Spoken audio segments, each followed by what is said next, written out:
learners for the course on finite element analysis. In our module 3, we are discussing about analysis of beams. Number 2 states that determine the deflection of the cantilever beam shown in the figure. So if you clearly analyze this cantilever beam, you can model it into a single element itself and we can solve it. It is subject for uniformly distributed load. Additional, it is applied with a point load at its end. So now solving this problem, the first step is to do the finite element model. So in step 1, we will be doing finite element model.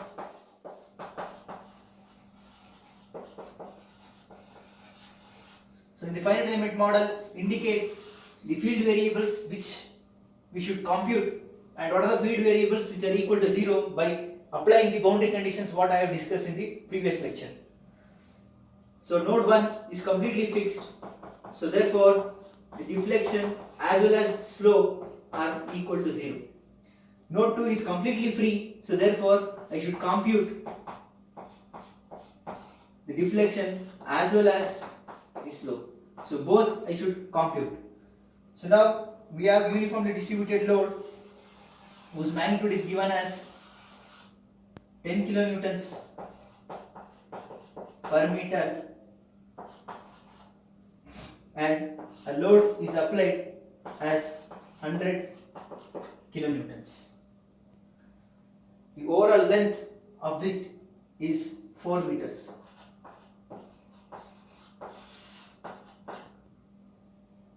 At node 1 it is completely fixed and at node 2 it is completely free.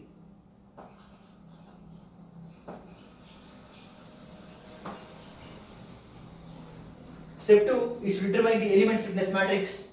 So moving on to step 2, find the element stiffness matrix.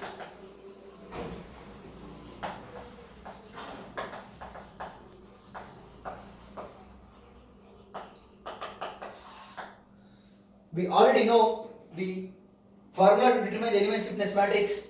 Here is already given the values of E and I, also we know the length. Substituting to the formulas of element stiffness matrix, I am going to get the element stiffness matrix for the element what we have will be equal to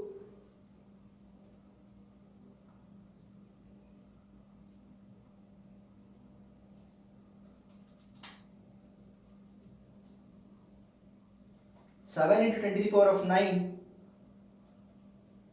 multiplied by 4 into 10 to the power of minus 4 divided by 4 cube. EI by LE cube.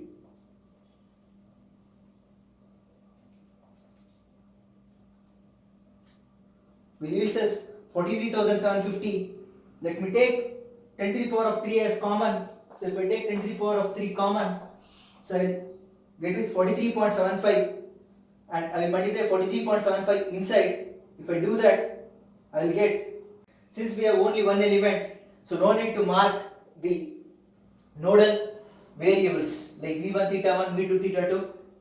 It is not required to mark v1 theta 1 and v2 theta 2 above and sideways to compute the global stiffness matrix because we have only one element. This itself is the global stiffness matrix for us. So moving on to skipping step 3. So now the step 3 will become load vector. So now for the element,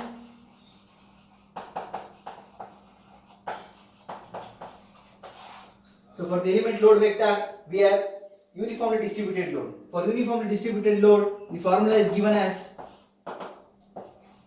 P naught L by 2, P naught L square by 12, P naught L by 2 minus P naught L square by 12. So we know the value of load which is 10 kilonewton per meter acting downwards. So therefore I should take it as 10 to the power of 3 taking out is multiplied by minus 10 into 4 divided by 2. So I will get minus 10 into 4 divided by 2, I will be getting minus 20. Here also I will be getting plus minus 20. The moment will be minus 10 into L square is 4 4 is 16 divided by 12, which yields us minus 13.33, here it will be plus 13.33 newtons. So now additional to UDL we have point load, so therefore the global load vector will be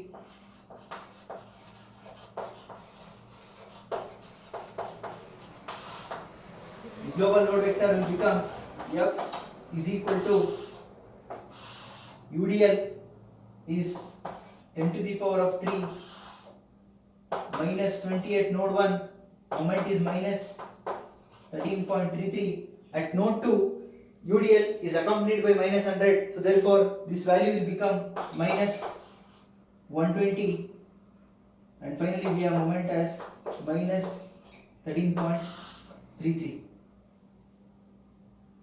So this will gives us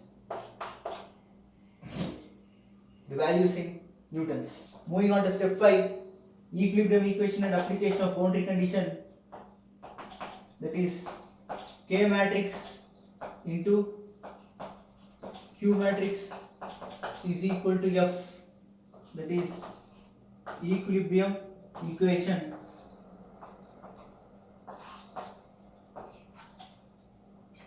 So K matrix is already I have, Q matrix will be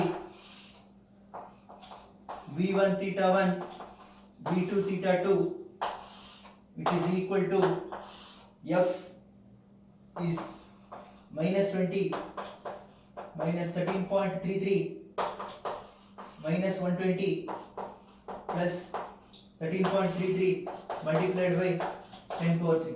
So 10 power 3 will get cancelled. So we have the boundary condition is V1 is equal to 0 and theta 1 is equal to 0. So therefore eliminate first row and first column, second row and second column. So I left out with 525 minus 1050 minus 1050 2800, which is nothing but V2 theta 2, which is equal to minus 120 and 13.33. So simplifying which I will get equations with two unknowns.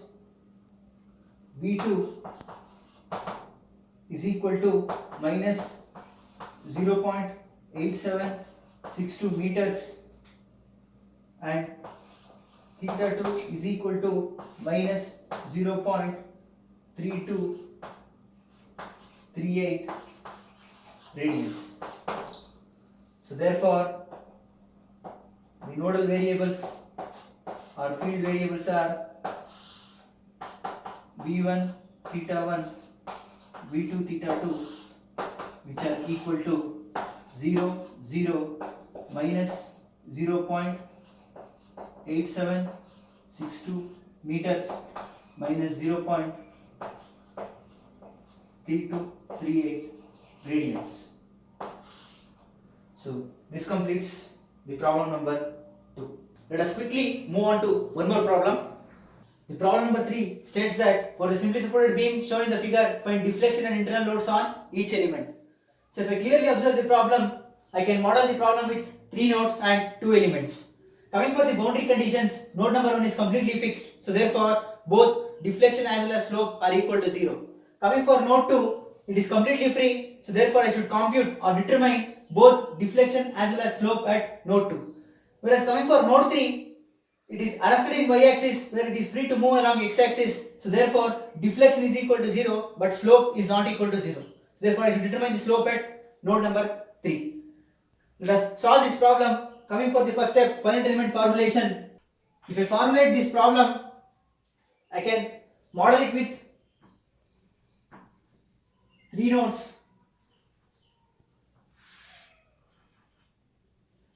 Node number 1 is completely fixed, whereas at node number 2 I have a counterclockwise moment of magnitude 300 kilonewtons meter, and node number 3 is arrested in y-axis where it is free to move with the help of rollers in along x-axis.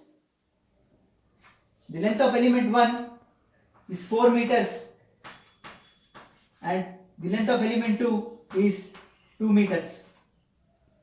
Since node number 1 is completely fixed, here V1 is equal to 0 and theta 1 is also equal to 0. Since node number 2 is completely free, V2 is not equal to 0 and theta 2 is not equal to 0. So therefore I should compute V2 and theta 2.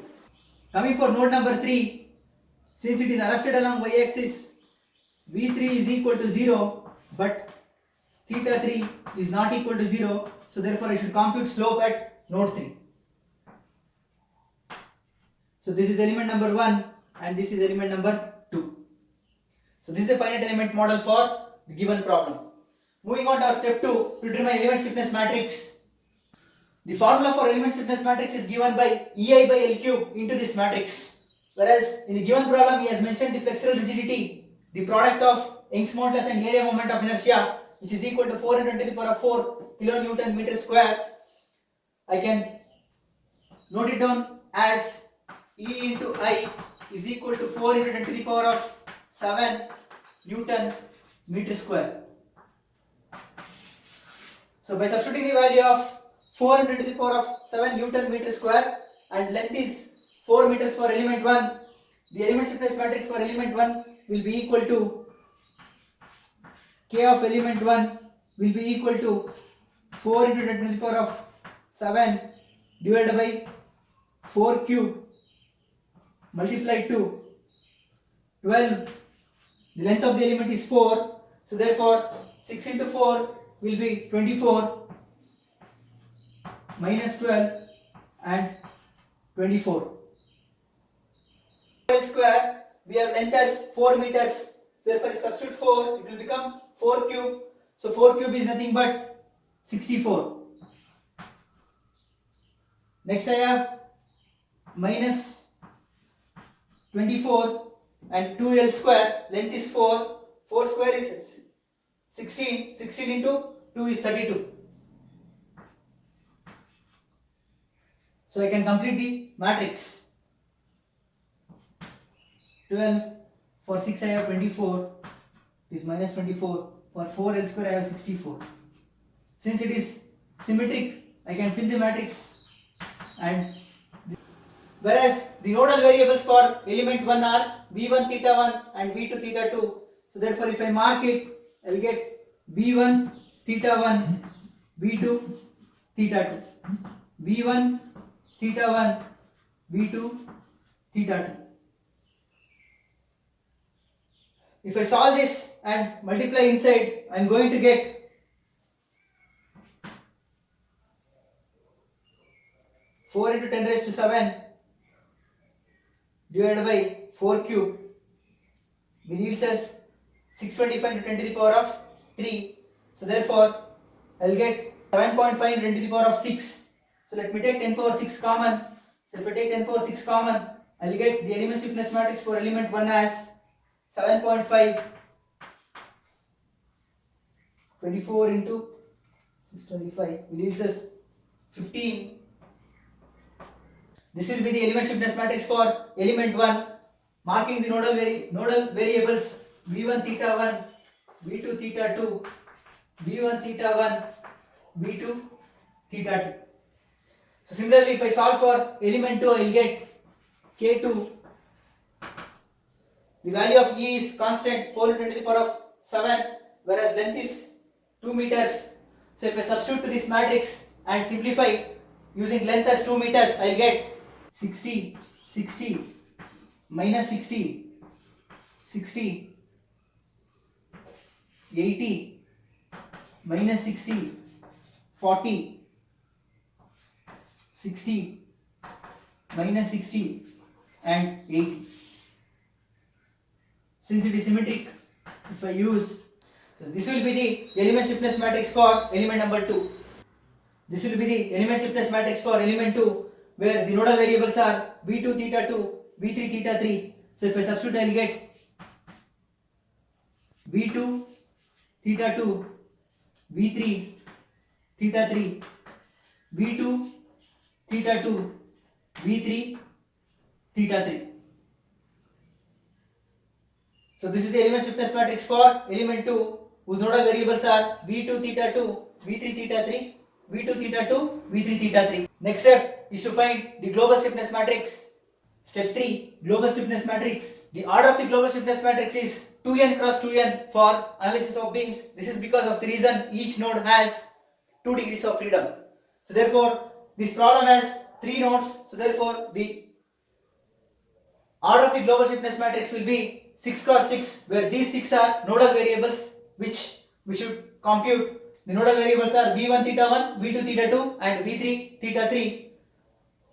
So rearranging the terms, I will get the global stiffness matrix as, let us take 10 to the power of 6 common, and marking the nodal variables V1 theta 1, V2 theta 2, V3 theta 3, V1 theta 1, V2 theta 2, V3 theta 3. So coming for the first 4 terms, this is of the order V1 theta 1 cross V1 theta 1. So these 4 will fit here. V1 theta 1 cross V1 theta 1. So that will be 7.5, 15, 15 and 40. So next 4 terms, the order V2 theta 2 cross V1 theta 1.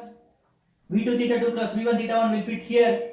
So that will be 7.5, 15, minus 15, 20.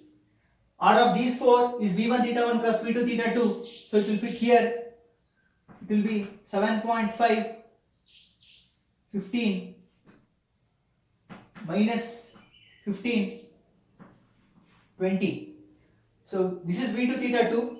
Here also I have V2 theta 2 cross V2 theta 2. These 4 and these 4 will get added. So 60 plus 7.5 will yield us 67.5.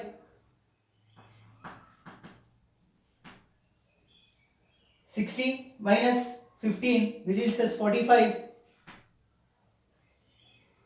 60 minus 15 will yield us 45. 80 plus 40 will yield us 120. Next is these 4, the order is V3 theta 3 cross V2 theta 2. It will fit as minus 60, 60, minus 60 and 40. And the last 2 rows are of the order V2 theta 2, V3 theta 3 cross V3 theta 3. So it is from V2 to theta 3 and from V3 theta 3, V3 theta 3. So therefore fitting which I will get minus 60, 60, minus 60, 40, 60, minus 60, minus 60 and 80. So fill the unfilled positions with zeros. So this completes the global stiffness matrix for the given problem. Next step is to find the global load vector. Since this problem does not contain any traction force, so therefore I can directly go for global load vector. The global load vector will be from step 4.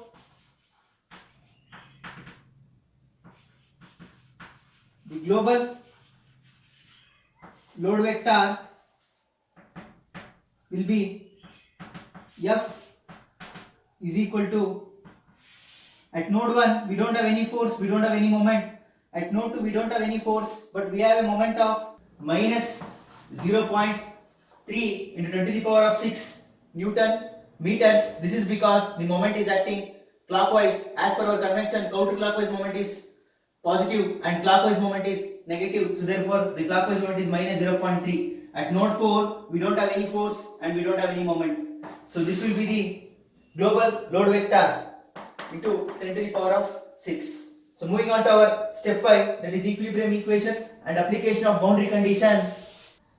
The equilibrium equation is K matrix into Q matrix is equal to F matrix. So this itself is a K matrix and Q matrix is consisting of nodal variables. The nodal variables are V1 theta 1, V2 theta 2, V3 theta 3, which is equal to global load vector. We have global load vector as 0, 0, 0, minus 0.3, 0, 0 into 10 to the power of 6. So simplifying which 10 power 6, 10 power 6 cancels, and the boundary condition for this problem is at node 1 it is completely fixed.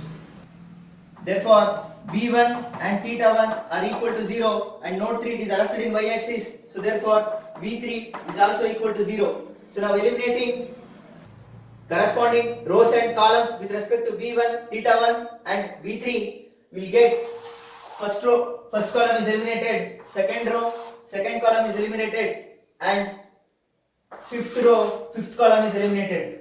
So remaining matrix will be 67.5, 45, 60, 45, 120, 40, 60, 40 and 80 multiplied by the nodal variables to be calculated are V2, theta 2 and theta 3, which is equal to 0, minus 0.3 and 0.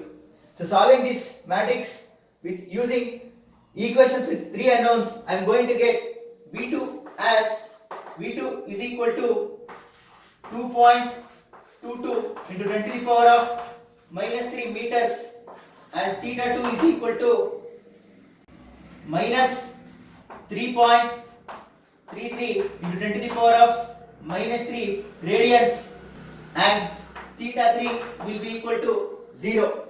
So this completes the deflection and all the nodal variables. Moving on to our next topic, that is to determine internal loads on each element. The formula for internal loads on each element is given by internal loads vector is equal to the element stiffness matrix of that element multiplied by the nodal variables of that element. So for element 1, I should use element stiffness matrix of element 1 from step 2, and the nodal variables for element 1 are V1 theta 1, V2 theta 2. For element 2, I should use the element stiffness matrix of element 2 from step 2, and the nodal variable matrix for element 2 are V2 theta 2, V3 theta 3. So substituting the values of element stiffness matrix and corresponding nodal variables, I am going to get. So for element 1, I will be having the internal load and internal moments computed as the stiffness matrix of element 1. Instead of 10 power 3, I have taken 10 power 6 as a common factor and multiplied with the Q values which I obtained just now. I have computed. We are getting the values for V2 and theta 2, whereas the theta 3 is equal to 0. So now if I multiply these two matrices, I will get the answer into 10 power 3 is common for all. So therefore I have noted it down as kilonewton, kilonewton meter, kilonewton and kilonewton meters. Now coming for element 2, I have used the element stiffness matrix which I computed in step 2 for element 2, and it is multiplied with the field variables of element 2. The field variables of element 2 are V2 theta 2 and V3 theta 3. Instead of 10 power 3, I have taken 10 power 6 as a common here by substituting. If I multiply these two matrices, I am getting the answers in 10 raised to 3. So therefore I express in terms of kilonewtons and kilonewtons meters. Whereas the field variables for element 1 are V1 theta 1, V2 theta 2. Whereas for element 2, the field variables are V2 theta 2 and V3 theta 3. So this completes the lecture number 5, wherein which I covered the problem number 3.